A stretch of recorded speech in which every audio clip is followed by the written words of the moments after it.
Comenzamos entonces con el teórico de cavidad bucal, paredes superior y paredes posterior. Vamos a ver que estas paredes son muy importantes, sobre todo la superior en su implicancia odontológica, en cirugía, en prótesis, en ortopedia, por ejemplo. Y vamos a ver también esta pared posterior, la cual va a tener mucha importancia de acuerdo a las funciones de este sistema estomatognático, que entendiendo ella y esa movilidad particular que ella tiene, vamos a poder luego nosotros poder hacer correctos tratamientos relacionados con la pared superior. Así que sin dudas estas dos paredes que están en continuación va a ser clave conocerlas, tanto sus límites como sus componentes. Así que comencemos a describir cada uno de ellos. Vamos a empezar a hablar de la pared superior, que es muy sencillo cómo se va a formar. Los componentes van a ser el complejo dentoalveolar superior, que acá lo vemos, y cuando hablamos complejo dentoalveolar hablamos de diente y vamos a hablar de alvéolo, ¿sí? Que acá vemos en un corte de un diente el alvéolo, que el alvéolo es hueso, pero este alvéolo va a estar relacionado con el diente a través del ligamento periodontal y cubierto por la encía y la mucosa alveolar. Es decir que la parte de complejo dentoalveolar la vamos a estudiar en un apartado diferente más adelante. Tanto los dientes como el periodonto, que es la estructura que rodea el diente. Y el otro gran componente que va a tener va a ser el paladar duro, que el paladar duro es esto que ven ustedes acá, ¿sí? Lo que está enmarcado por los complejos dentoalveolares, y le vamos a decir paladar duro a aquel paladar que está soportado por hueso. Es decir, debajo del paladar duro está el paladar óseo, que ya lo conocemos cuando hablamos de maxilar y hablamos de palatino por detrás. Así que si conocemos esto podemos continuar. ¿Cuáles son los límites? ¿Sí? Límites de esta pared superior. Va a tener un límite anterolateral, que es el que ustedes ven acá, que va a ser el surco vestibular superior. ¿Sí? Ese surco que se va a formar entre labios y mejillas y la mucosa alveolar de los alvéolos, que es nítido, levantando el labio se puede ver claramente ese límite. Vamos a tener un surco vestibular superior y uno inferior, pero en este caso, como hablamos de pared superior, el que va a estar implicado es el superior, relacionado a los labios en el sector anterior y relacionado a las mejillas en los sectores laterales. A nivel posterior, mi límite posterior, va a ser a los lados los surcos amulares, que nosotros ya hablamos de ellos, y el límite que va a estar medial, ¿sí? Va a ser la línea de vibración anterior, ¿sí?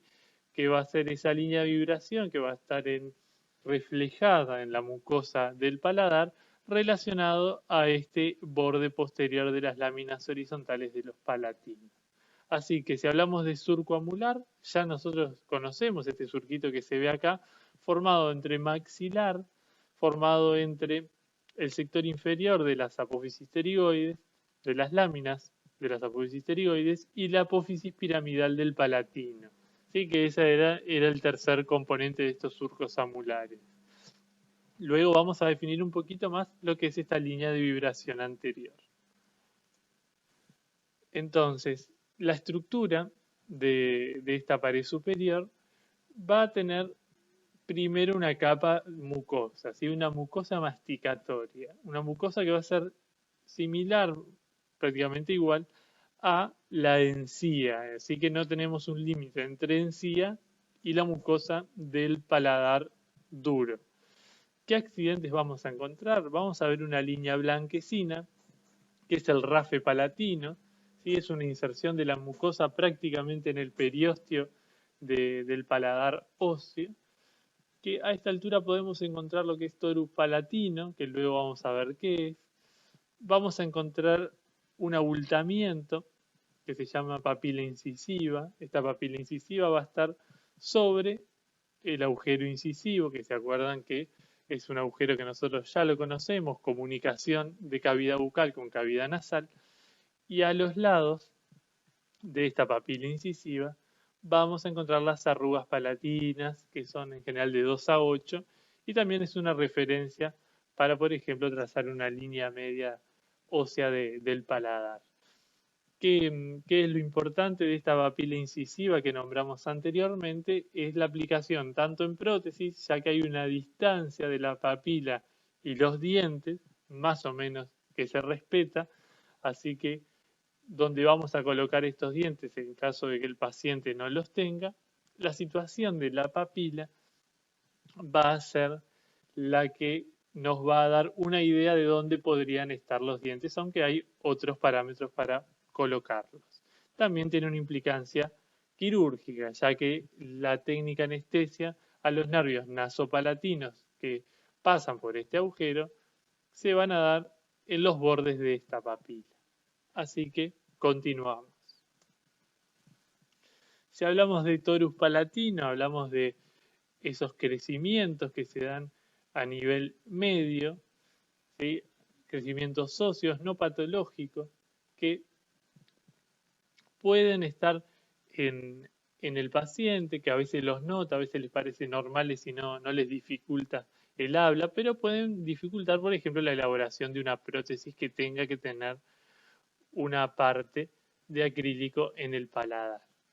Vemos esta forma, tal vez bastante disimulada, y hasta tenemos formas multituberculadas, como ven acá, ¿sí?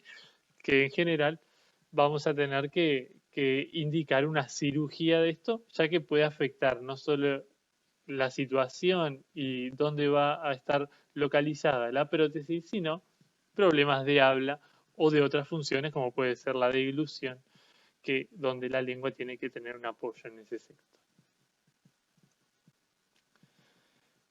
La submucosa es la capa que está por debajo de la mucosa y en este corte es un corte horizontal.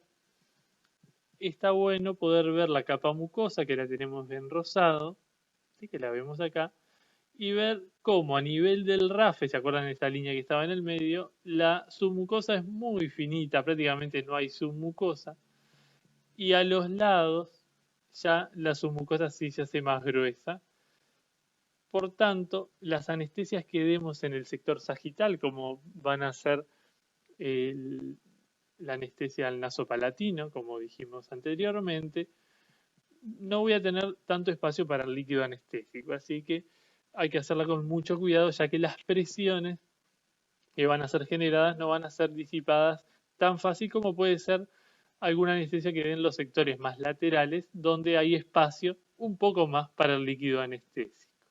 Así que vamos a describir entonces estos elementos que voy a encontrar en la submucosa, donde los verdes pueden ser a nivel de molares, pueden ser glándulas.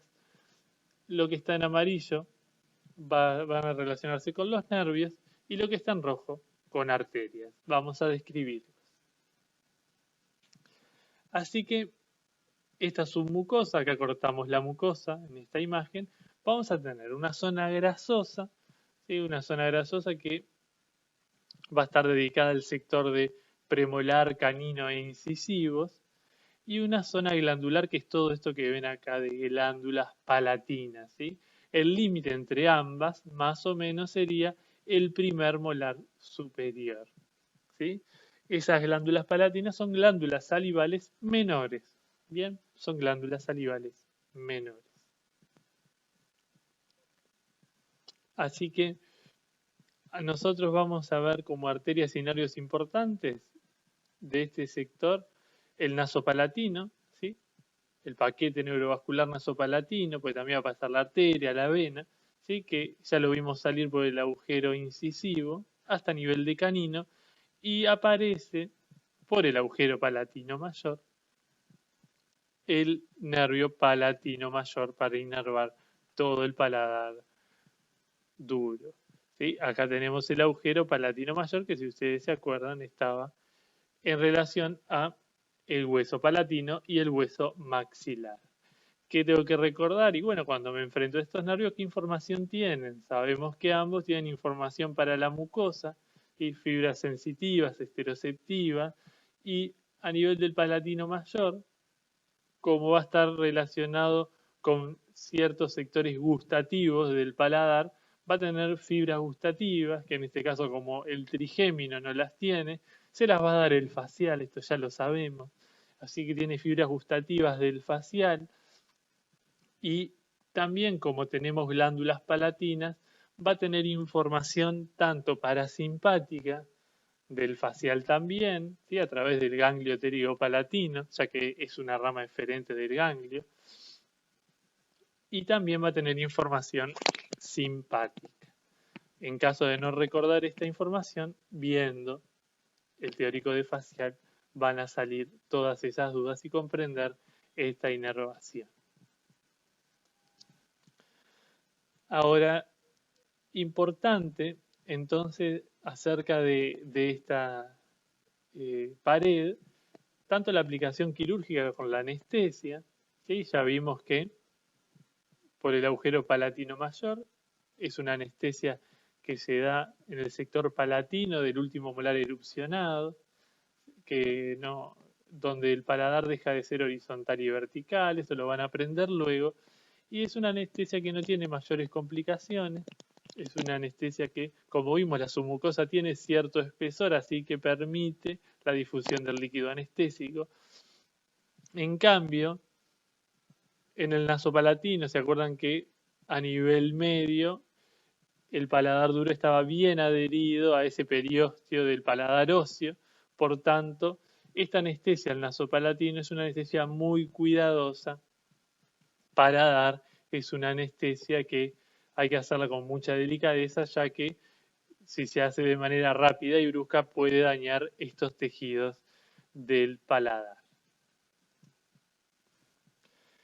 Y otra particularidad de esta pared que es muy importante es, por ejemplo, podemos comparar esta pared superior dentada con todos los dientes con esta pared que ya perdió hace mucho tiempo los dientes.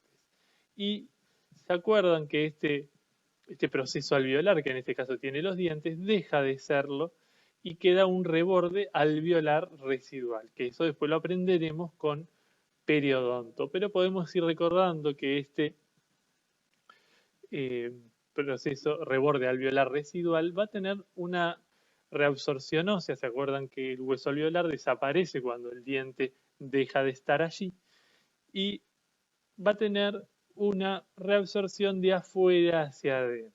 ¿Sí? Si bien estos mecanismos se han estudiado mucho, tiende a ser en varios de sus sectores de afuera hacia adentro. Por tanto, si miramos acá el agujero incisivo que estaba a cierta distancia de los incisivos, miren acá el agujero incisivo, casi que está en el borde de esta reborde. Así que eso a tener en cuenta, ya que luego cuando hacemos prótesis, donde podemos colocar una prótesis completa, se hacen alivios respectivos, ya que por encima de estos agujeros está la emergencia de los nervios respectivos, y presiones sobre determinados nervios pueden generar diferentes alteraciones.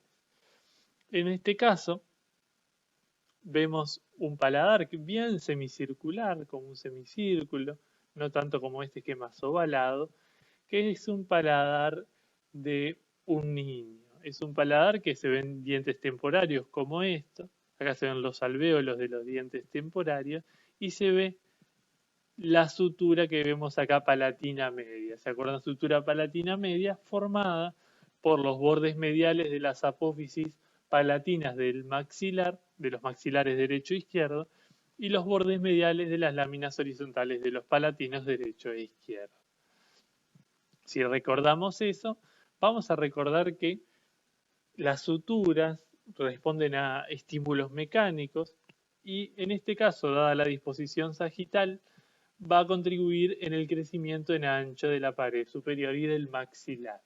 Por tanto, va a ser clave los estímulos mecánicos que se den acá para que haya una correcta relación transversal, ¿sí? En ancho del paladar con respecto, por ejemplo, a la mandíbula. Vamos a ver otras suturas como esta, que ya la conocemos, la sutura palatina transversal, entre las láminas horizontales de los palatinos y las apófisis palatinas, respectivamente. En cambio, esta sutura tiene un aporte en el crecimiento longitudinal antero-posterior, dada su disposición transversal. Y si agudizamos la visión, vamos a corroborar que hay una sutura acá, que le vamos a llamar sutura incisiva, que es característica de los primeros años de vida, luego desaparece completamente, que relaciona este sector de hueso que se llama premaxilar con el hueso maxilar. ¿Sí? Este sector de hueso premaxilar va a ser aquel que va a contener a los incisivos. Así que los estímulos que se van a dar en este sector también van a ser anteroposteriores y, por ejemplo, hábitos deformantes, como puede ser la colocación del pulgar en este sector, puede y va a haber un estímulo de crecimiento de este sector premaxilar donde los incisivos, por ejemplo, se pueden ir hacia adelante, ¿sí?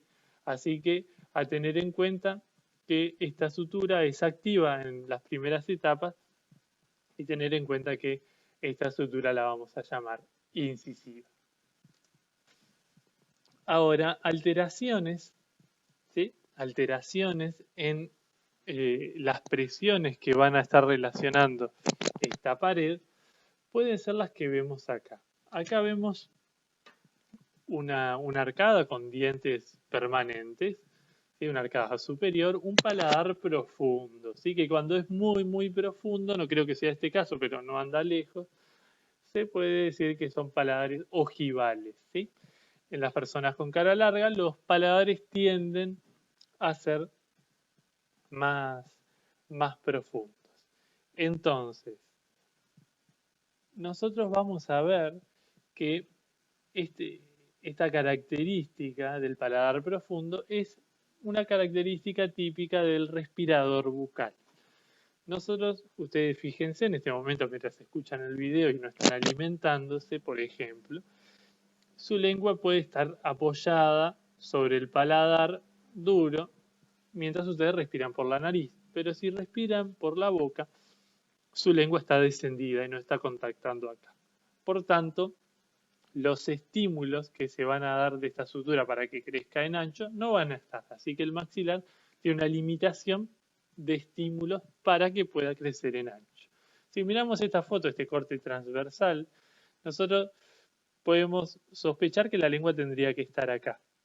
Esa fuerza entonces va a tender a ser hacia afuera, ¿sí? A llevar hacia afuera los huesos en el crecimiento que va a generar. Ahora, del lado de afuera tengo este músculo, ¿sí? Del lado de afuera, acuérdense que están las mejillas y el músculo de la mejilla por excelencia va a ser el buccinador. El buccinador tiene un efecto contrario a la fuerza que genera la lengua, es decir, que va a generar una fuerza de afuera hacia adentro. Y si pensamos un poco y nosotros vinculamos esa respiración bucal, la boca está abierta, las arcadas dentarias superior e inferior están separadas, quiere decir que con una mandíbula que desciende para respirar por la boca, el buccinador, como ustedes habrán leído, aumenta la actividad contráctil cuando desciende la mandíbula. Quiere decir que en esos momentos está generando más fuerza aún contraria a que crezca en ancho la mandíbula. Por tanto, vemos a veces estas cosas. Vemos que cuando alguien sonríe se ve el fondo negro a los lados de la sonrisa, por ejemplo. Se ve acá que hay rotaciones de los dientes, como no entran, empiezan a rotar, entonces se ven como los caninos que no pueden entrar bien, los incisivos tampoco pueden entrar bien, por tanto, es un problema estético, pero sobre todo es un problema funcional. Así que siempre que detectemos estos patrones respiratorios en niños, va a ser muy importante poder generar la derivación correspondiente, ya que luego de que hagan efecto durante el crecimiento, los tratamientos posibles tienen que ser quirúrgicos. Así que, muy importante, controlar las funciones del paciente, ya que nosotros estas alteraciones en la pared superior tienen muchas implicancias estéticas, funcionales y estructurales. Y acá, como solo para mostrarles, ya que hay que ver cada caso, cómo es, individualizarlo, ver si es posible. Acá vemos, por ejemplo, un paladar que aparentemente es profundo, es un paladar que tal vez en relación con la mandíbula, que es muy importante ver la relación que tiene con los dientes de la mandíbula, puede ser desfavorable. Los dientes superiores no entran, se ven, hay apiñamientos cuando, bueno, no pueden lograr la posición y empiezan a rotar para poder entrar. Entonces se puede colocar estas terapéuticas como es esta que se llama disyuntor. Este disyuntor acá está colocado, acá no cambió nada en estas imágenes, solo se colocó el aparato, acá se le hizo ya también la instalación de los brackets. Y luego, ¿sí?, al activar el aparato determinadas veces, eso tiene determinadas medidas, no es algo aleatorio ni intuitivo.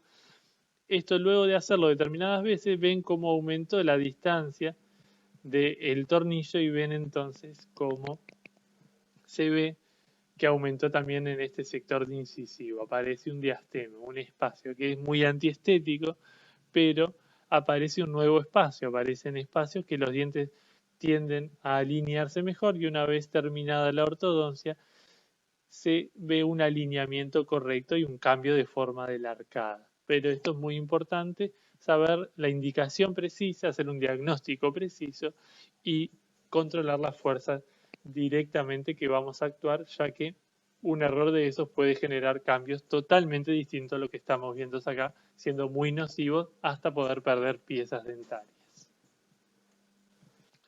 Ahora vamos a hablar de la pared posterior. ¿Sí? Es una continuidad de la pared superior, ¿sí?, hacia atrás. Entonces, ¿qué estructuras la forman? Va a ser el paladar blando, ¿se acuerdan que tenía paladar duro en la superior? Un poquito más atrás empieza ya el paladar blando. Los pilares anteriores del paladar blando, que son estos que ven acá, ¿sí?, que le vamos a llamar los arcos palatoglosos, y hacia abajo la lengua, ¿sí? La lengua también va a enmarcar este sector anterior de la pared posterior. Entonces, este límite que la pared posterior va a marcar, ¿sí?, va a limitar la cavidad bucal que está delante y allá atrás está la faringe.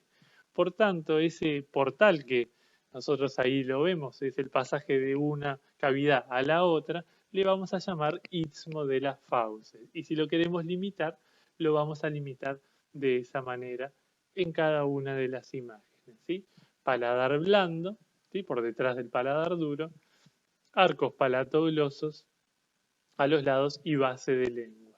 En este caso, la pared posterior va a estar implicada con el paladar blando y los elementos que van a partir de este paladar blando. Así que vamos a ver que este paladar blando lo vamos a encontrar por detrás del paladar duro. ¿Se acuerdan que había una línea que era de vibración anterior, que era el que me limitaba a paladar duro? ¿Sí? Entonces, por detrás de la línea de vibración anterior está el paladar blando, y eso es importante. Detrás de la línea de vibración anterior está el paladar blando. Detrás de esta línea, todo esto que vemos acá es la pared posterior. Entonces, esta pared posterior va a tener una cara bucal, ¿sí? Miren que mira a cavidad bucal, la ven acá, y una cara que mira hacia acá, que mira hacia esta cavidad que está acá. Así que está terminando acá y se comunica con esta. Esta que vemos acá atrás, todo esto bien finito, es la faringe. Y esto que ya viene acá, estamos en cavidad nasal, miren la nariz acá. Entonces una cara nasal, ¿sí?, y una cara bucal. En la cara bucal, a nivel de la mucosa, miremos acá, vamos a encontrar dos agujeritos que están muy cerquita de la línea de vibración anterior, que son las fositas palatinas, desembocadura de las glándulas palatinas, y el rafe del paladar blando, que es la continuidad del rafe del paladar duro. La cara nasal va a estar situada mirando y formando parte del piso de cavidad nasal. Ahora, ¿con qué cavidades, con qué se va a relacionar cada una de sus caras? Vamos a ver que el borde posterior de este paladar, que todos lo podemos ver en el espejo, va a tener un sector en el medio que va a ser la úvula, ¿sí? La que hemos visto que en algún momento se llamó campanilla, y va a tener pilares, ¿sí? Pilares anteriores, ¿sí? Que van a ser los arcos palatoglosos, ¿sí? Que los músculos palatoglosos, acuérdense, el nombre ya nos dice las inserciones, palatogloso de paladar blando a lengua, y por detrás los arcos palatofaringios, ¿sí? Que van a ir de paladar blando a la faringe. ¿De acuerdo? Entonces, el sector posterior, el borde posterior, va a estar relacionado con estos elementos, arcos palatoglosos hacia adelante y arcos palatofaringios hacia atrás. En el centro, la úvula. Y acá es la parte importante, clave total. ¿Sí? Esta es de las partes de prestar más atención. La línea de vibración anterior ya la vimos. Esta línea de vibración anterior va a ser el límite entre paladar duro y blando. ¿De acuerdo? Entonces, aparece otra línea de vibración que es la línea de vibración posterior o línea de la, que acá la tienen marcada con un puntito también blanco. Entonces, esta línea que está más atrás, la de posterior, es una línea en la cual a partir de ella hay movimiento. Es decir, que a partir de ella el paladar se va a mover. Entre ellas, el paladar no se mueve, el paladar blando, pero por detrás de la línea de vibración posterior sí se va a mover. ¿De acuerdo? Porque voy a tener en el espesor de este paladar blando un núcleo muscular, ¿sí? Por detrás de esta línea, y entre ambas líneas voy a tener en este paladar blando un núcleo de aponeurosis. ¿De acuerdo? Eso es clave para entender. Después lo vamos a recalcar. Entonces, ¿por qué se llama línea de la? Por ejemplo, cuando le decimos al paciente que diga A, el velo del paladar, que sería el paladar blando, se eleva. Se eleva, pero no se eleva desde acá hacia arriba, se eleva desde esta línea que era la línea de vibración posterior. ¿Tá? Entonces, desde ahí se va a elevar el paladar. Y eso es clave para entender luego las terapéuticas que nosotros podemos hacer hasta este nivel. ¿De acuerdo? Entonces vamos a ver un poquito la relación que tiene con las terapéuticas. Pero si entendí eso, entendí que el paladar blando tiene movimiento, pero desde la línea de vibración posterior hacia atrás, entendí mucho. Y acá un poquito entonces lo que es la línea de vibración anterior. ¿Sí? La línea de vibración anterior, acuérdense, es el límite. El límite de la pared posterior, el límite con la superior, es la línea de vibración anterior. Pero ustedes habrán leído que las prótesis llegan bien, tienen buenos resultados hasta acá. Cuanto más larga una prótesis, ¿sí? Acá una prótesis completa, ¿de acuerdo? Cuanto más larga es, va a tener mayor superficie para poder agarrarse. Ahora, el límite ideal es la línea de vibración posterior y ustedes pueden sospechar por qué. Porque sabemos que a partir de esta línea se mueve el paladar, pero a partir de esta línea el paladar no se mueve. Es depresible porque es blando, deja de ser duro a blando, pero es blando fijo a diferencia de el blando móvil. Entonces, ¿qué me permite hacer? Que me permite que al elaborar una prótesis completa, como puede ser esta zona, presionar un poquito más, hacer desgastes en los modelos, después lo van a aprender en completa, en tercer año, pero es bueno incorporarlo, ya que como el paladar es blando, puedo generar una superficie en el sector posterior de la prótesis para generar una zona elevada. Una zona elevada como esto, que ustedes ven acá, sí que es un poquito la forma de esta gaviota, ¿sí? La gaviota sería la línea de vibración anterior y luego una zona recta, puede ser un bigote.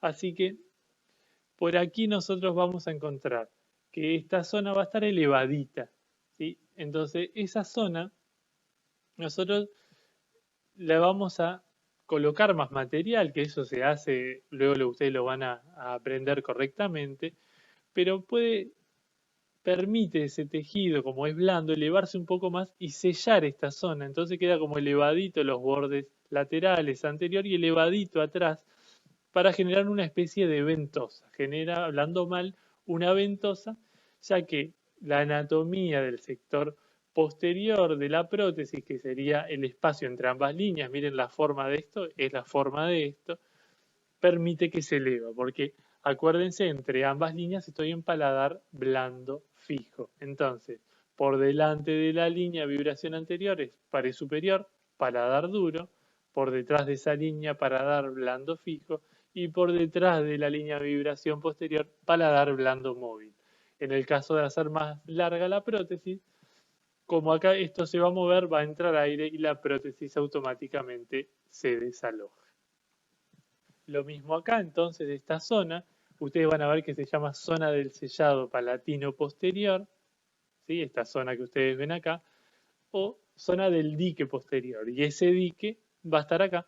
El dique está en la prótesis, está elevadito en el sector posterior, siempre a este nivel, ¿sí? Que también tiene este nombre post-dummy.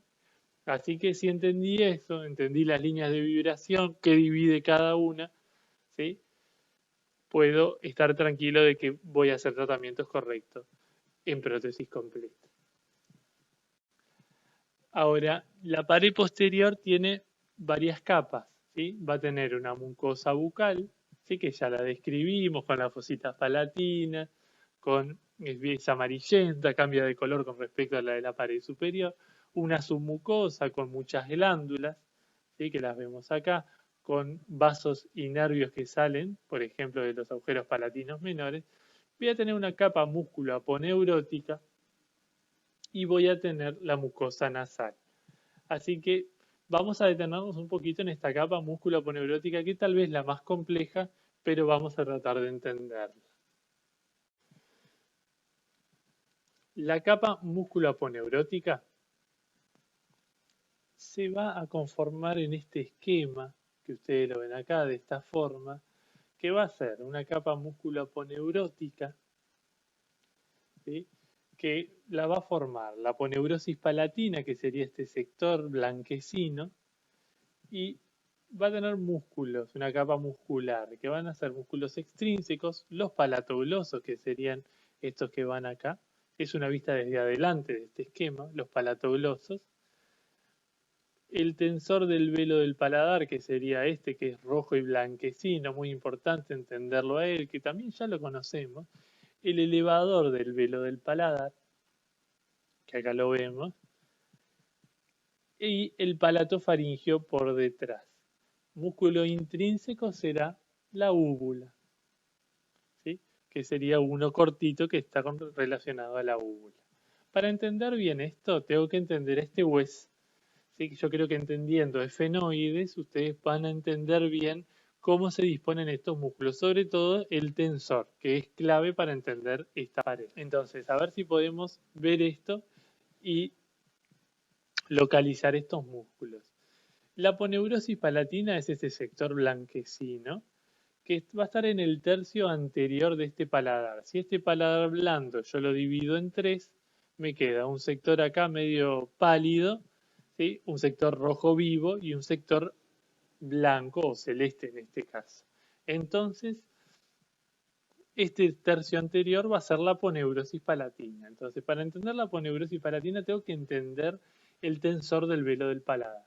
El tensor del velo, que acá lo ven, hace como una L. Él, ¿se acuerdan de que se insertaba en la fosita escafoidea del efenoides?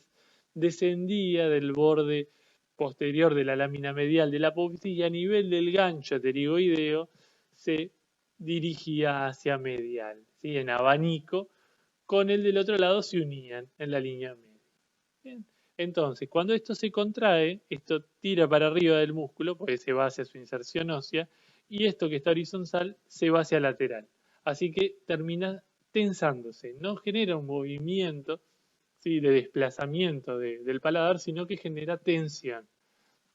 Entonces, esta tensión va a estar implicada en el paladar blando del sector anterior, que era el paladar blando fijo. Por tanto, esta zona, como habíamos dicho anteriormente, el paladar blando fijo, que no se movía, es porque el sustento de esa pared va a ser una aponeurosis. Los movimientos son mínimos, diferente a los 2/3 posteriores, donde tengo fibras musculares del elevador del velo del paladar, que se insertaba en la porción petrosa del hueso temporal, y se dirigía también hacia el sector posterior del paladar blando, se unían en la línea media, los palatoglosos, ¿sí? que los tienen acá, y por detrás los palatofaringios, ¿sí? Entonces ellos van algunos a elevar el paladar, otros a estrecharlo y a generar diferentes movimientos en esta estructura que es muy muscular. El único intrínseco, como lo ven acá en amarillo, es la úvula. A ver si podemos visualizar entonces esta imagen con el esquema, ¿sí? Entonces la aponeurosis sería acá bien contra la línea de vibración anterior que estaría acá. Si pueden ver esto es maravilloso, ¿sí? Luego vamos a tener músculos que vienen de arriba, que acá no los veo, que es el elevador del velo y el tensor del velo, ¿sí? Que acuérdense que se hace celeste porque se hace aponeurosis. Esto que ustedes ven acá en beige es como si fuera la mucosa, que en esta foto no está. Y en los tercios posteriores, la unión del elevador, ¿sí? que vendría, que acá no lo vemos, y vienen en el sector anterior los palatoglosos y en el sector posterior palatofaringios. ¿Sí? Entre ambos aparece estos abultamientos que son las amígdalas, ¿sí? Las amígdalas palatinas, ¿sí? Amígdalas del paladar blando. ¿Tá? Entonces, importante saber localizarla entre los dos arcos, están las eh, amígdalas palatinas, que, por ejemplo, cuando se inflaman demasiado, son muy grandes, son hipertróficas, pueden generar dificultades en la respiración y una proyección, por ejemplo, de la lengua hacia adelante, con alteraciones en el crecimiento de la mandíbula. Así que a estar atento que estas anomalías que pueden estar ocurriendo en estas amígdalas palatinas, acuérdense las que están detrás de la lengua y están entre los arcos palatogloso y palatofaringios. Así que si ponemos un efenoide es medio lamentable, pero bueno, para proyectarlo, los tensores del velo vendrían por la lámina medial. Tenía que hacerlo más grande, pero ya quedaba todo deforme. Pero entender que por la lámina medial, esta es una vista anterior, por tanto, está atrás el dibujo, o sea, esto es a propósito, no es azar. Así que por detrás van a estar el tensor del velo descendiendo de la lámina medial y en el gancho pterigoideo que sería acá, pega la vuelta y se hace hacia medial. Y acá un poquito para ver esto en el cadáver, ¿sí? Entonces, estas son disecciones que pude realizar en su momento, donde acá estoy viendo el paladar óseo, ¿sí? Acá está despegada la mucosa del paladar óseo, acá estoy viendo cavidad nasal, para acá es adelante, estos son los cornetes medio e inferior. Acá gasté al palatino, que lo tenía ahí en el sector posterior de cavidad nasal, lo gasté para ver el nervio palatino mayor y los palatinos menores, nervio y arteria. Y si sigo más atrás, donde termina, ¿sí? ¿Se acuerdan que el palatino se continúa atrás con la lámina medial de la apófisis pterigoides? Aparece el músculo tensor del velo del paladar, ¿sí? Que si ustedes lo miran acá, ven, son una cosa marrón que no entiendo nada, pero si miran un poquito, agudizan la visión, se empieza a hacer un degradé y termina siendo blanco abajo. Empieza a ser de un tejido aponeurótico. Si miro un poquito más atrás y desde arriba, este cuadradito que ven acá es el elevador del velo, este es el velo del paladar, esto que ven acá. Y si agudizamos la visión, vemos este que vemos acá bien finito hacia adelante, el palatogloso, y este que viene de atrás y de abajo, el palatofaringio. Lo mismo en esta imagen, más chiquita, pero se ve un poquito mejor, vemos borde posterior de la lámina medial de la pterigoides, el tensor del velo acá, que es el degradé que lo vemos típico, que se va a hacer una L a nivel del gancho, el elevador del velo acá, ¿sí? Que hace una sombra en el tensor, el pálato faringio y el pálato gloso. Y para terminar entonces, entender un poco los nervios, que son tal vez un poco más complicados en esta pared. Los nervios van a ser los palatinos menores, ¿se acuerdan que salían de la apófisis piramidal del palatino? Eran orificios que estaban en ella y iban hacia atrás. Vamos también a ver el nervio del pterigoideo medial, ¿sí? Para inervar al tensor del velo, y el complejo vago accesorio. Entonces, los palatinos menores van a inervar las glándulas, tiene fibras del facial, van a inervar la mucosa, tienen fibras del trigémino, y pudieran tener algunos elementos de información de motricidad somática, pero eso los vamos a dejar aparte.